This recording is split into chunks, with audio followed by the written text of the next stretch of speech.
Price Lord. இந்த காலை வேளையில் உங்களை இந்த கைரோஸ் தியான நேரத்தில் இப்படி சந்திக்கிறது மிகுந்த சந்தோஷம். கர்த்தர் நல்லவர். கர்த்தருடைய ராஜ்யத்தை குறித்து நாம் அநேக காரியங்களை கற்றுக்கொண்டு வருகிறோம். கர்த்தருடைய ராஜ்யம் அவருடைய சபையின் மூலமாக கர்த்தர் இந்த உலகத்துக்கு வெளிப்படுத்தி கொண்டிருக்கிறார் என்று நாம் தியானித்து கொண்டிருக்கிறோம். அதை எப்படி கர்த்தர் செய்கிறார் என்றும் நாம் பார்த்து வருகிறோம். இன்றைக்கு லூக்கா 13வது அதிகாரம் 18-19வது வசனத்தை நாம் வாசிப்போம். அவர் அவர்களை நோக்கி, தேவனுடைய ராஜ்யம் எதற்கு இருக்கிறது? அதை எதற்கு ஒப்பிடுவேன்? அது ஒரு கடுகு விதைக்கு இருக்கிறது. அதை ஒரு மனுஷன் எடுத்து தன் தோட்டத்திலே போட்டான். அது வளர்ந்து பெரிய மரமாயிற்று. ஆகாயத்து பறவைகள் வந்து அதன் கிளைகளில் அடைந்தது என்றார். தேவனுடைய ராஜ்யம் பாருங்க, ஒரு மஸ்டர்ட் சீட் இல்லைங்களா, ஒரு கடுகு போலதான்.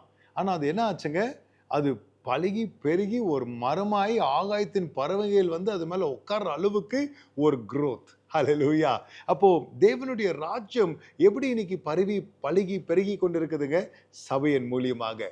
நீங்க போகிற இடமெல்லாம் நம்ம முன்னாடியே வாசிச்சது போல இயேசு சொல்றாரு, ராஜ்யம் உங்களுக்குள்ள இருக்கிறது என்று. ஹல்லேலூயா. நீங்க போகிற இடம்ல என்ன ஆகுதுங்க, தேவனுடைய ராஜ்யத்தை நாம் பறைசாற்றுவர்களாக, தேவனுடைய ராஜ்யத்தின் பிரதிநிதிகளாக நாம் போய்கொண்டிருக்கிறோம். நம்ம சபைகள் வளரும் போது தேவனுடைய ராஜ்யம் வளர்ந்து கொண்டிருக்கிறது. அப்படி தேவனுடைய ராஜ்யம் சபையின் மூலியமாக கர்த்தர் என்ன பண்ணி கொண்டிருக்கிறாருங்க, பலப்படுத்தி வளர்த்து கொண்டிருக்கிறார். இந்த ராஜ்யத்தின் தேவனுடைய சபைக்கு பார்த்தீங்கன்னா அந்த ராஜ்யத்தின் வல்லமையும் அந்த ராஜ்யத்தின் அதிகாரத்தையும் தேவன் கொடுத்திருக்கிறார். என்னோட வாசிங்க எபேசியர் 3வது அதிகாரம் 10வது வசனம்.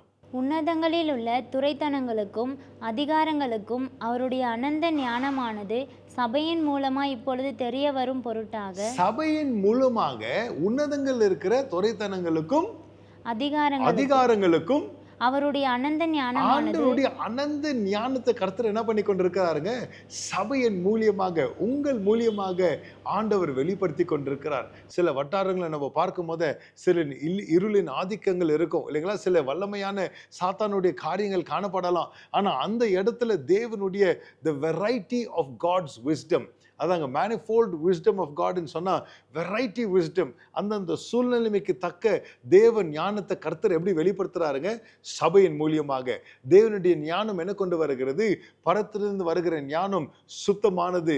யாக்கோபு 3:17 நம்ம வாசிக்கிறோம் இல்லைங்களா, அது விடுதலை கொண்டு வருகிற தேவனுடைய ஞானம் பிள்ளைகளை மக்களை சுத்திகரித்து தேவனுடைய ராஜ்யத்துக்குள்ள கொண்டு வருகிற அந்த தேவ ஞானம். பேதுரு ஏஞ்சி பிரசங்கம் பண்ணுகிறார். பல வருஷமாக இந்த 3 ஒரு வருஷத்துக்கு 3 தடவை இஸ்ரவேல் மக்கள் யூதருக தேவ ஆலயத்துக்கு வருவாங்க, எருசலேமுக்கு வருவாங்க.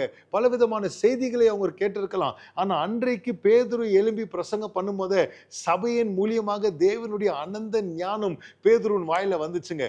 பேதுரு பேச பேச கடினமான மனசு, வணங்கா கழுத்து, சடங்காச்சாரம் நிறைந்தவன், எல்லா விதமான யூத கலாச்சாரத்துல சிக்கிக்கொண்டு அவன் தேவனுடைய கிருபை பார்க்க முடியாத இருந்த, கண்கள் மூடப்பட்ட, ஆவிக்குரிய கண்கள் மூடப்பட்டிருக்கிற மனுஷனுடைய கண்கள் திறக்கப்பட்டு இப்பொழுது தேவனை நோக்கி பார்க்கிறோம்.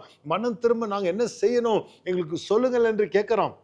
இதெல்லாம் எப்போ நடந்துச்சுங்க, இதெல்லாம் தேவனுடைய ராஜ்யம் வந்ததுனால சபைக்கு ஒரு புது பலன். அவங்க நாவல தேவனுடைய அனந்த ஞானத்தை தேவன் வைத்து சபையின் மூலியமாக ஒரு பெரிய விடுதலையை தேவன் கொண்டு வருகிறவராக இருக்கிறார். சபையின் மூலியமாக தேவன் என்ன பண்றாரு, ராஜ்யத்தை பெருக்கி கொள்ளுகிறார். ராஜ்யத்தின் பெருக்கத்தை சபையின் மூலியமாக நம்ம பார்க்க முடியும். சபையின் மூலியமா நம்ம என்ன பார்க்க முடியுங்க, அனந்த ஞானத்தை துரைதனங்களுக்கும் பிசாசின் சேனைகளுக்கும் ஆண்டவர் வெளிப்படுத்துறவரா இருக்கிறார். இன்னைக்கு நீங்க உங்களை சாதாரணமா நினைச்சிடாதீங்க. தேவனுடைய சபையா நீங்க இருக்கிறீங்க. உங்க மேல என்ன பொறுப்பு ஆண்டவர் வச்சிருக்கிறாரு, ராஜ்யத்தின் செய்தியை நம்ம கொண்டு போக வேண்டும். அதுக்காக தான் இயேசு சீடர்களை பார்த்து சொல்லுகிறார், நீங்கள் புறப்பட்டு போங்கள் என்று. உங்களையும் பார்த்து இன்னைக்கு ஆண்டவர் சொல்லி கொண்டிருக்கிறாரு. நம்ம மேல ஒரு ராஜ்ய பாரம் உண்டு. ராஜ்யத்தின் ஒரு வேலை நம்மளுக்கு கர்த்தர் கொடுத்திருக்கிறார். தினந்தோறும் நாம் அந்த வேலையை பகல் காலத்துல உன்னிப்பா செய்யும் போது, உற்சாகத்தோடு செய்யும் போது, உண்மையோடு நாம் செய்யும் போது ராஜ்யம் பெருக்கத்தை நாம் பார்க்க போகிறோம். ராஜ்யத்தின் பணியை நாம் உண்மையாக செய்கிறவர்களாக நாம் இருப்போம்.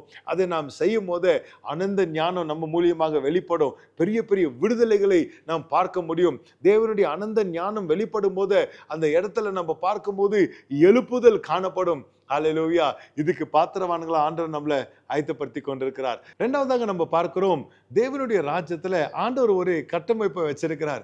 இஸ்ரவேல் மக்களை ஆண்டவர் எகிப்திலிருந்து வெளியே கொண்டு வரும்போது யாத்ராகமம் 19வது அதிகாரம் 4ஆம் வசனத்துல 6ஆம் வசனம் மட்டும் படிச்சு பார்த்தீங்கன்னா, கர்த்தர் ரொம்ப அவங்களுக்கு தெளிவா சொல்லுகிறாரு, இந்த ஜனங்களுக்கு நீங்க என்னுடைய ஆசாரியர்களாக, தேசங்களுக்கு ஜாதிகளுக்கு என்னுடைய ஆசாரியர்களாக நீங்கள் இருப்பீர்கள் என்று. அப்போ சபையின் மூலியமாக கர்த்தர் என்ன பண்றாருங்க, ஒரு ஆசாரியனை போல சபையை தேவன் நியமித்து வச்சிருக்கிறார். அவருடைய ராஜ்யத்துல நம்ம யாராக இருக்கிறோம்? 1 பேதுரு 2வது அதிகாரம் 9வது வசனத்துல நாம் இப்படி வாசிக்கிறோம், நீங்களோ உங்களை அந்தகாரத்தில் நின்று தம்முடைய ஆச்சரியமான ஒளியினிடத்திற்கு வரவழைத்தவருடைய புண்ணியங்களை அறிவிக்கும்படிக்கு தெரிந்து கொள்ளப்பட்ட சந்ததியாயும், பாருங்க, தெரிந்து கொள்ளப்பட்ட சந்ததியாகவும் ராஜரீகமான ஆசாரிய கூட்டமாயும், ராஜரீக ஆசாரிய கூட்டமாகவும், பரிசுத்த ஜாதியாயும், பரிசுத்த ஜாதியாகவும், அவருக்கு சொந்தமான ஜனமாயும் அவருக்கு சொந்தமான ஜனமாக இருக்கிறீர்கள். ஹல்லேலூயா. கர்த்தர் என்ன பண்றாருங்க, ராஜரீக ஆசாரியர்களாக உங்களை நியமித்திருக்கிறார்.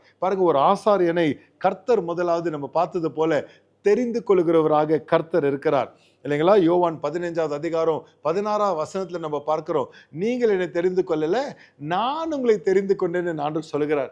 ஏன் தெரிந்து கொண்டிருக்கிறாரு?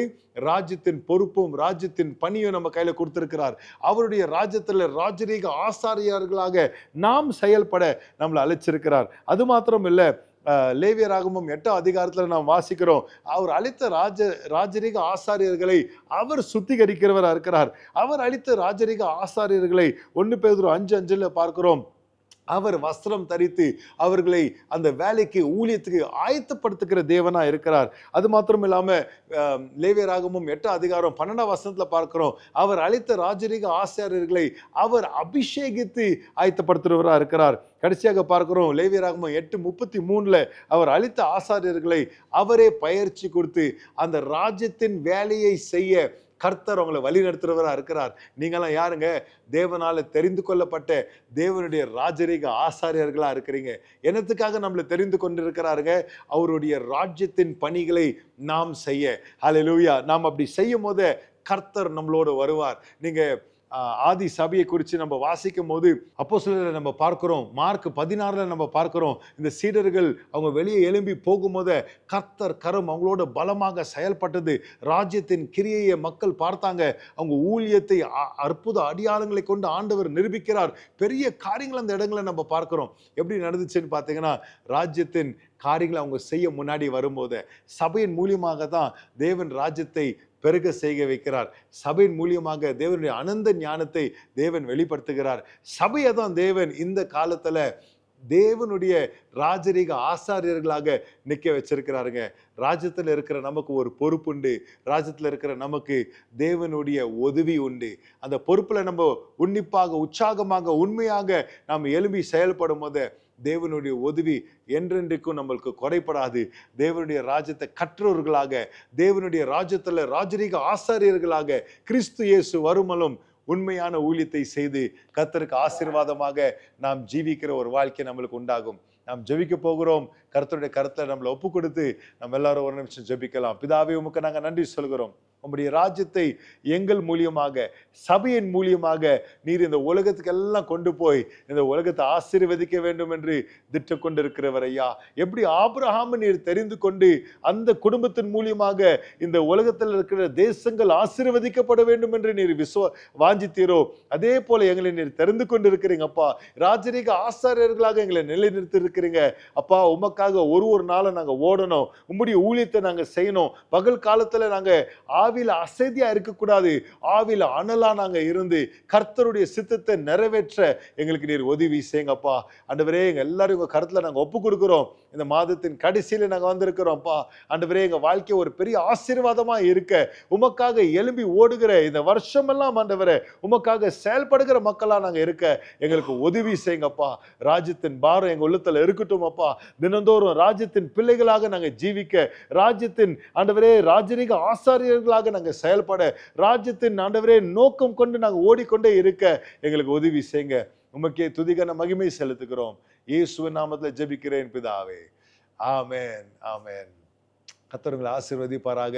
கர்த்தர் உங்களோடு இருந்து அவர் ராஜ்யத்தை நாமளும் அவரோடு சேர்ந்து கட்ட நம்மளை பலப்படுத்துவாராக. ஆமென்.